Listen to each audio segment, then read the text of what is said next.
5 dicas importantes para você que pretende iniciar um negócio, se tornar empreendedor. Ou até mesmo para você que já é empresário, mas sente que a sua empresa não está prosperando da forma que você desejava.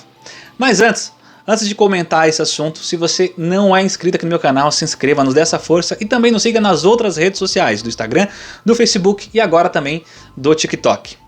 Vamos lá falar sobre esse assunto, essas dicas que eu vou dar depois de ter retirado essa informação no decorrer da minha vida como advogado de empresas. Advogando para empresários, para empreendedores, para empresas grandes, empresas pequenas, algumas que tiveram exato e grande sucesso e outras que não foram tão assertivas e infelizmente faliram ou tiveram que encerrar a sua atividade. Então eu fiz um apanhado depois de muito ser requerido por alguns colegas, por alguns amigos para falar sobre esse assunto. Eu fiz um apanhado de 5 dicas básicas, 5 dicas iniciais para você que pretende ter um negócio, uma empresa. Primeiro ponto, já começamos com uma polêmica. E já para esquentar esse vídeo, para esquentar esse assunto, essa polêmica, muita gente vai discordar do que eu estou falando aqui. E não tem problema, não sou o dono da razão. Simplesmente estou falando, simplesmente vou conversar com vocês do ponto de vista do jurídico, do advogado que senta e olha a situação que está a empresa e verifica até mesmo das brigas, dos desgostos, das confusões que geram ser empreendedor. E o primeiro ponto que eu avalio é muito cuidado na hora de escolher um sócio. Se você puder realizar o início da sua empresa, se você puder realizar o início da sua atividade sozinho, se o seu ramo permitir isso, já vai um conselho aqui, tente iniciar sozinho.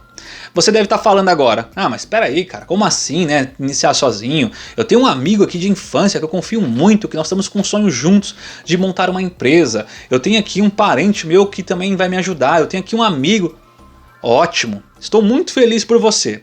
Só que sentando do lado de cá como advogado, ouvindo nas reuniões, as discussões, as lamentações e até mesmo defendendo os processos judiciais das empresas, percebi uma coisa.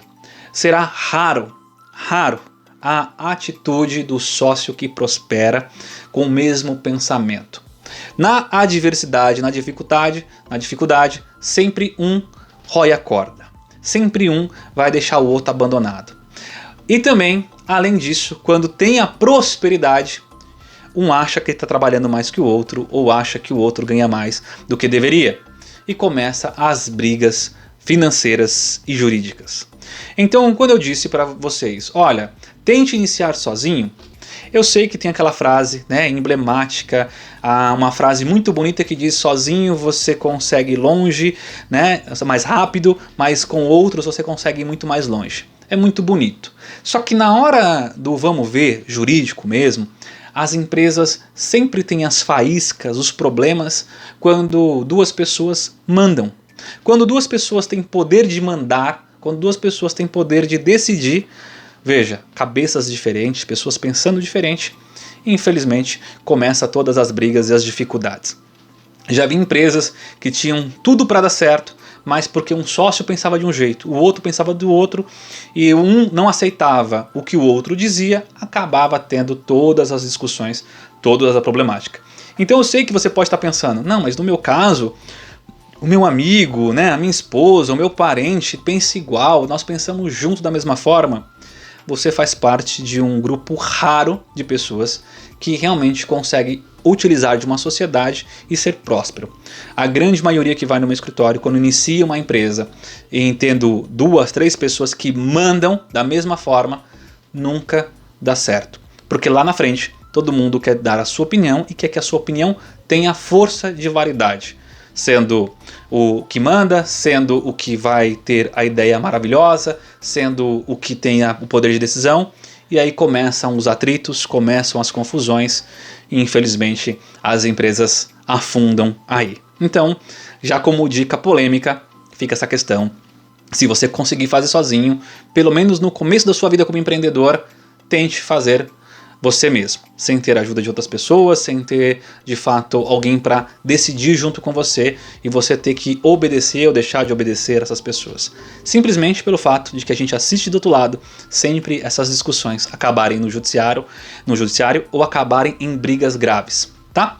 Segunda situação que eu vou falar para vocês é meio que clichê, todo mundo fala, todo mundo comenta. Se você pegar aqui no YouTube mesmo ou nas outras redes sociais, você vai ter diversos outros empreendedores falando sobre esse assunto, como se isso fosse um clichêzão e talvez você não tenha levado tão a sério, que é conhecer do ramo que você pretende atuar, ou se já está atuando, conhecer de fato todas as situações, riscos e vantagens do negócio que você pretende começar.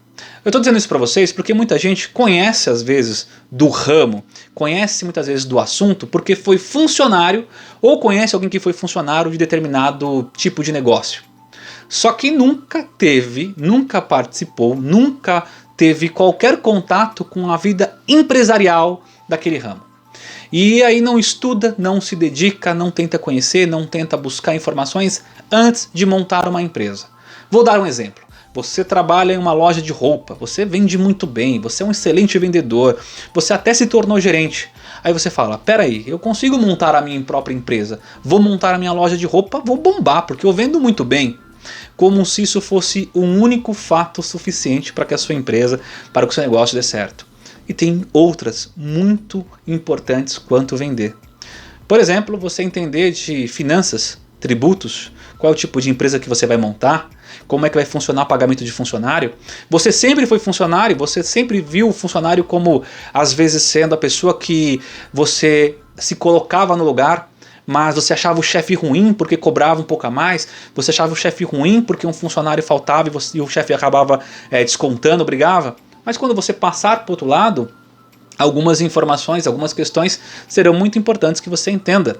E simplesmente não ter conhecimento disso pode gerar para você um grande e grave problema de não conhecer a fundo o ramo. E não é conhecer se vende bem ou se não vende bem, é conhecer como funciona a questão administrativa, como funciona a questão tributária, a contratação de pessoas, como funciona a questão da venda, a questão dos riscos do negócio, como funciona a oscilação do mercado. São coisas que você deve ter muito cuidado ao montar uma empresa. E então eu sugiro a você, por mais que você tenha um contato direto com a coisa, porque já trabalhou ou ouviu alguém que trabalha, estude profundamente tudo que envolve essa empresa. Outra questão muito importante que você deve levar em conta é a questão do investir com o que se tem. Presta bem atenção no que eu falar para você, que também parece aqui um ato meio clichê de falar, mas é um cuidado que eu sempre tenho de falar aos novos empresários que me procuram no meu escritório. As pessoas têm lá uma reserva guardada do seu FGTS, da sua rescisão de trabalho, de um dinheiro de uma herança, de um dinheiro que ele trabalhou e guardou, lá guardado no banco. E o investimento inicial do ramo que ele pretende é tudo aquilo que ele tem. Tem pessoas que vendem carro, que vendem casa, que vendem patrimônio para começar um negócio. Sim, pode dar certo. Tem pessoas que começam arriscando alto e conseguem ter bons frutos. Só que numa grande realidade, no nosso país, a chance de você ter percalços no caminho, a chance de você ter problemas no seu negócio é grande. Você pode ter um fiscal na sua porta que você jamais imaginou pedindo para embargar e fechar a sua loja, que você jamais imaginou acontecer. Você pode ter uma situação de uma ação judicial de um produto que você vendeu e deu problema. Então são coisas que talvez você não calculasse. Então o investimento, e aí fica uma dica bacana, é que você faça ele de forma razoável. Mesmo que você tenha todo o dinheiro para gastar, todo o dinheiro para montar um negócio novo, tenta evitar gastar tudo. Deixe uma reserva, até para suas finanças pessoais, porque a sua vida pessoal ainda vai estar muito atrelada à sua empresa. Então se você colocar todo o dinheiro que você tem num negócio, aquilo fica 2, 3, 4, 5, 6 meses para dar certo e patinando e não vem dinheiro, a sua vida pessoal pode abalar. E vida pessoal abalada, sinto muito empresário, sinto muito empreendedor, a sua vida profissional e a sua vida pessoal vão andar atreladas, pelo menos no começo, assim como se fosse um encargo. Se uma for abalada, a outra vai sentir da mesma forma. Então, se sua vida pessoal, você não tem dinheiro para pagar as coisas, começou a atrasar suas contas, mesmo que a empresa esteja andando com as pernas do dinheiro que você colocou, você vai sentir, você não vai ter cabeça para atuar, você não vai conseguir fazer as coisas. Então calma, vai investir? Faz um cálculo, tenta deixar um dinheiro de reserva, deixa um dinheiro lá guardado para eventuais situações que você não conta, e aí o resto você investe depois de ter estudado bastante sobre o ramo. E outra dica também sobre esse assunto, e complementando até mesmo o que eu falei quase agora, é empresários, ou no começo, ou até mesmo empresas já em andamento, que confunde dinheiro da empresa com dinheiro pessoal. Veja, isso é um problema grave, até mesmo com riscos tributários. Já advoguei para empresas que o dono passava o cartão de crédito ou cartão de débito na empresa na compra do mercado da sua casa, e assim vice-versa. Isso começou a gerar para ele um grande problema tributário. Teve que justificar todo esse gasto, teve que justificar todas essas questões e até mesmo multas relevantes, multas pesadas no final das contas. Então, toma cuidado, principalmente se você está começando agora ou se você já faz isso. Não confunda o dinheiro da empresa com o seu dinheiro, com o seu prolabore. Se você não consegue fazer isso no começo, até mesmo porque é muito difícil você ter uma ideia de quanto a empresa fatura, quanto ela precisa para ela mesma, para depois ela começar a pagar um salário para você, já tenta calcular mais ou menos o que você pretende ter de salário na empresa. O que eu vejo muito é os empresários chegando no escritório e aí a gente vai até mesmo ter que declarar alguma coisa para uma ação judicial. Eu falo, qual que é o seu prolabore? Para a gente poder justificar para o juiz. Ele fala, não tenho prolabore, na verdade eu pego lá o cartão e vou pagando as contas da minha casa, vou pagando um carro. Eu quero comprar uma moto, eu vou lá e pego o dinheiro da empresa e compro a moto. E o dinheiro é da empresa. Então esse cuidado de entender que a empresa é uma pessoa jurídica diferente de você é também um dos maiores motivos que acarretam problemas judiciais e falências das empresas. Então quando você montar uma empresa, seja uma MEI, seja uma empresa limitada, uma Eireli, seja qual for o seu empreendimento, saiba que o dinheiro que a empresa gera, saiba que o dinheiro que ela gira é dela.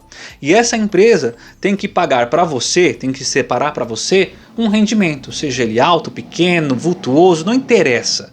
Mas ela tem que se manter sozinha, ela tem que ter capital para crescer, ela tem que ter capital para se manter e também ter para os sócios, né, para o proprietário, para o dono da empresa, um rendimento, um prolabore, um salário, uma retirada importante para que ele possa ter e custear a vida particular dele. Então tenta não confundir essas questões tanto do patrimônio da empresa quanto do patrimônio do sócio, né, do dono, do proprietário, pelos riscos que geram essas questões. Isso é tão importante que na própria lei há uma previsão que se houver essa confusão patrimonial entre sócio e empresa e dono, não se souber muito bem o que é o patrimônio de um, o que é o patrimônio de outro, pode acarretar uma coisa chamada desconsideração da pessoa jurídica. Ou seja, quando alguém entrar com uma ação contra a empresa, ao invés dela atingir só a empresa, ela pode atingir diretamente até os sócios, ela pode atingir diretamente até o dono, o dinheiro do dono, porque você não sabe, uma confusão patrimonial entre os dois. Então é importante que você tenha isso em mente, que você entenda que tem que ter uma separação. No começo é muito complicado, mas se você fizer um planejamento, talvez você consiga ter essa questão dessa separação mínima necessária. E a última dica que eu posso dar a vocês, que eu percebo, e aí isso vai principalmente para quem está no começo ou pouco tempo de empresa, é a falta de paciência e acreditar que tudo acontece do dia para a noite. Eu percebo empresários que tiveram sucesso e olho a vida deles, são empresários que passaram por diversos percalços dentro da empresa, dentro da sua vida como empresário, como sua vida de empreendedor. Se você não tiver paciência para maturar um negócio, se você não tiver paciência para esperar aquilo crescer, aquela plantação que você fez, já digo a vocês, dificilmente você tem perfil para ser empresário. Dificilmente você tem perfil para ser empreendedor. Porque essa ansiedade que às vezes é motivo da pessoa desistir, é o que afasta o empresário de sucesso daquele sonhador que infelizmente não consegue ter um negócio próspero. Eu percebi em diversos empresários que eu acompanhei nesse decorrer da minha vida jurídica como advogado dessas empresas, que sempre empresário de sucesso, ele sabe que a plantação é árdua. Ele sabe que demora um tempo para essa plantação começar a crescer e só então dá frutos. E mesmo assim, quando ela começa a dar frutos, ele entende que continua e deve continuar plantando e regando sempre a sua plantação.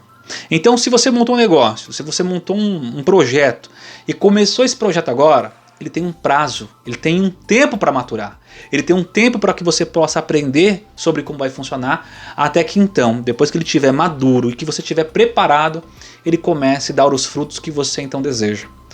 Veja, na advocacia, por exemplo, quando a gente entra na faculdade, os professores, que já são advogados há muito tempo, falam, olha, se você vai começar agora na advocacia, se prepara, é uma plantação de palmito. Vai demorar um tempo para você colher esse fruto. Você vai plantar, vai ficar alguns anos tentando regar, tentando adubar, fazendo aquilo tentar crescer, para que um dia então aquilo mature o suficiente para te dar os frutos que você deseja. E eu vejo hoje, quando advogo para empresas, que isso não é só na advocacia.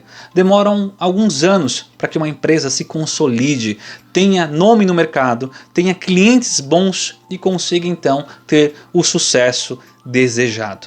Então, como última dica, tenha paciência, entenda, tudo tem o seu tempo. Então, se você começou uma empresa agora, pode ser que uma empresa voltada à internet tenha um boom mais rápido, mas mesmo assim, para que ela consiga ser firme, maturada, uma empresa valiosa, ela precisa de tempo para mostrar para todo mundo, para os investidores, até mesmo para os sócios ou para o dono, que tem expertise e segurança daquilo crescer. Galera, essas foram as dicas, aqui uns conselhos, um manual básico de sobrevivência para o empreendedor. Se você gostou desse assunto, se você gostou desse tema, comenta aqui embaixo, fala das suas dificuldades, fala outras coisas que você acha que também deve constar na vida de um empresário, na vida de um empreendedor, para que ele possa ter sucesso, além dessas 5 dicas. Nós vamos adorar debater e falar com vocês sobre esse assunto. E também comenta aqui colocando o que você quer saber nos próximos vídeos, para que a gente possa direcionar o nosso conteúdo de acordo com a sua preferência. Galera, até a próxima!